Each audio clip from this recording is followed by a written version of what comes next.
That one's for you, Bill. So growing up, yeah, it is bright up here.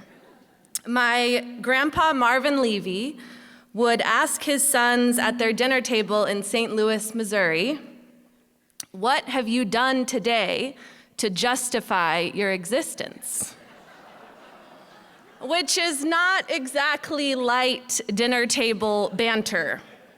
But early on, I think there was a clear expectation and a clear value from my dad, both stated and through example, that your life be about something bigger than yourself.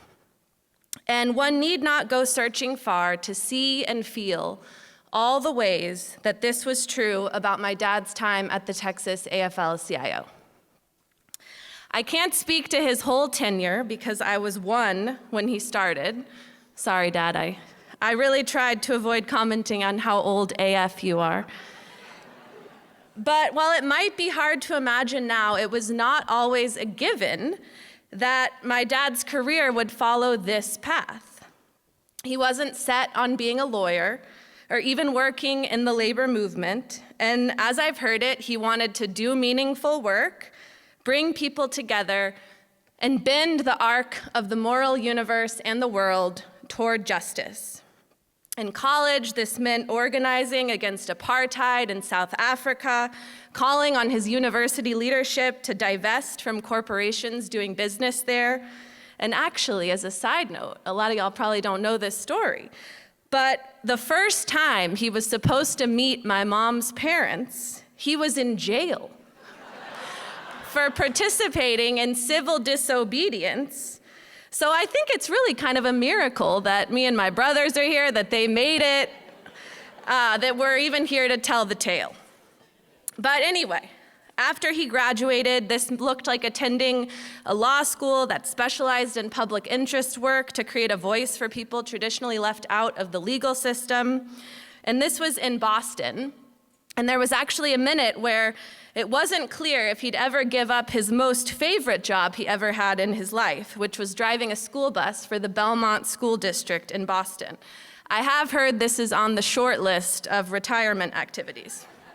But ultimately, an internship at a civil rights firm led him to Tyler, Texas, and then his commitment to my mom led him to Austin, and Texas has been home ever since.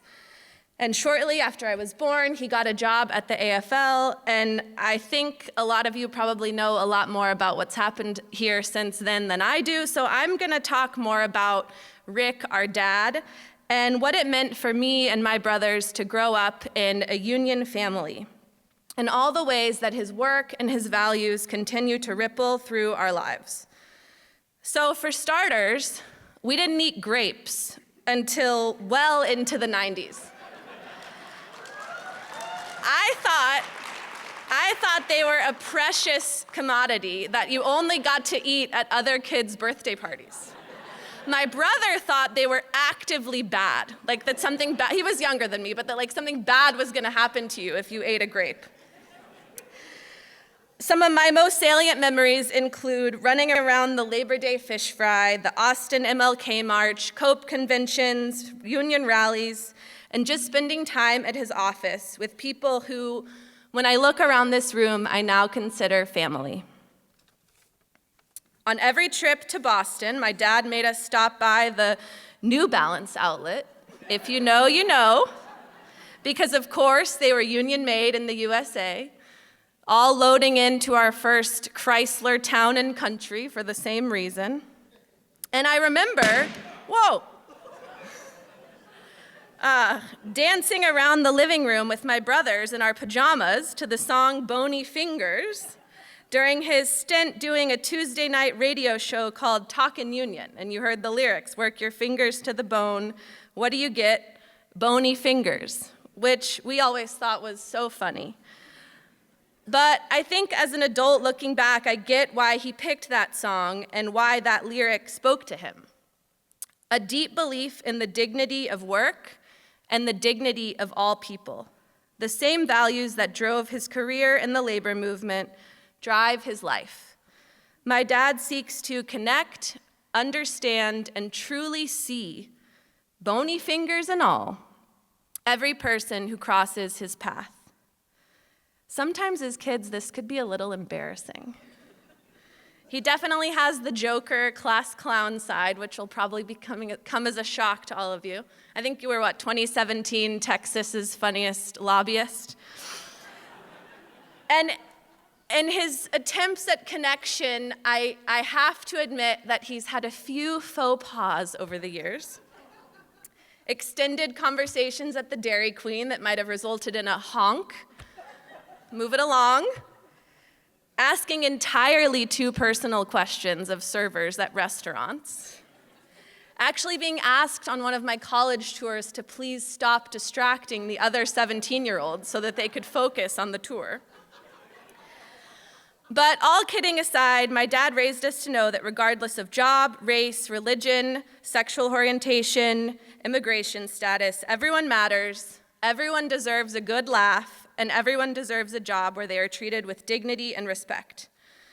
He taught us this from an early age, and in elementary school, he used to love taking us to school, striking up conversations with everyone from my teachers to the crossing guard to our head custodian with whom he loved to connect over sports. And in a world where it's far too easy to overlook the people whose work literally makes the world go round, no one is invisible to Rick Levy. And before we lost my grandmother a few years ago, my dad spent countless hours at her apartment in a senior living community. And he was on a first-name basis, had inside jokes with every single one of the employees at the front desk. And when she died, he received countless messages offering condolences, but also telling him how much they would miss seeing him. Because even in his own moments of caretaking his mom, he went out of his way to connect and make people feel relevant, seen, and special. That is the Rick Levy magic. And if you're in this room tonight, you've probably felt some version of it yourself. The truth is that there are a variety of things that led me to my own work in the labor movement. And despite all the reasons that I regularly talk about publicly, the one I don't talk about nearly enough is my dad.